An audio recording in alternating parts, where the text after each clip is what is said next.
Bonjour tout le monde, la vidéo du jour pour vous parler de l'épaule enfin. Alors, je vais vous faire plusieurs vidéos parce que c'est une articulation qui est assez complexe, ça va être assez long, assez dense et que vu que vous savez bien que je ne fais pas de montage, c'est-à-dire que si je me loupe sur la fin d'une vidéo, je suis obligée de tout recommencer. Donc je vais commencer déjà par des petits avertissements.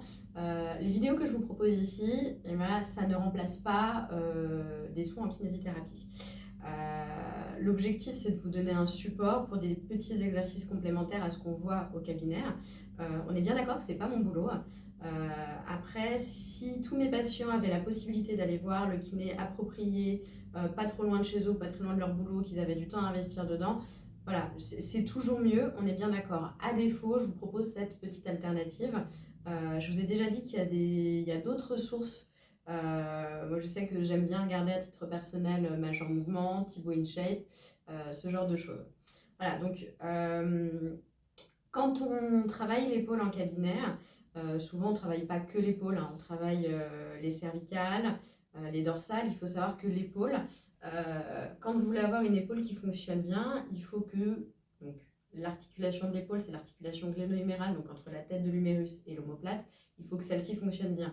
Mais il faut aussi que les cervicales fonctionnent bien, que les dorsales fonctionnent bien.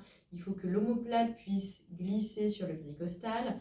Il faut que la clavicule puisse bouger par rapport au sternum, par rapport à l'omoplate. Donc voilà, pour avoir une épaule qui fonctionne parfaitement, il faut que tout ça fonctionne.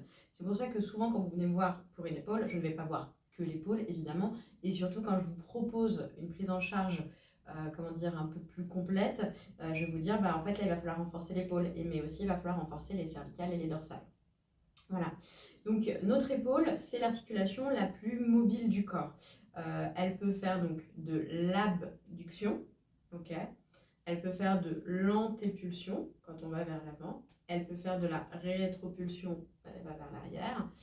Et elle va pouvoir faire de la rotation externe et de la rotation interne. Alors c'est là que ça se complique un petit peu, parce que en fonction de la position de votre bras, vous ne faites pas les mêmes rotations externes, les mêmes rotations internes, et vous ne faites pas fonctionner les mêmes muscles.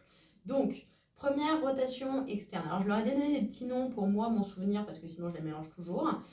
Ça peut vous aider aussi. Donc on va avoir donc la rotation externe comme ceci, coude au corps, et rotation interne où on revient. Donc moi je l'ai appelé le levier de vitesse. Allez savoir. Si vous avez des meilleurs noms à me proposer, des choses qui vous parlent le plus, moi je prends, il n'y a aucun souci. Ensuite, on a rotation externe avec les bras, les épaules en abduction. Je l'ai appelé le robot, ok. Rotation interne, rotation externe, ok. Et la dernière, c'est le bras avec de l'antépulsion, ok.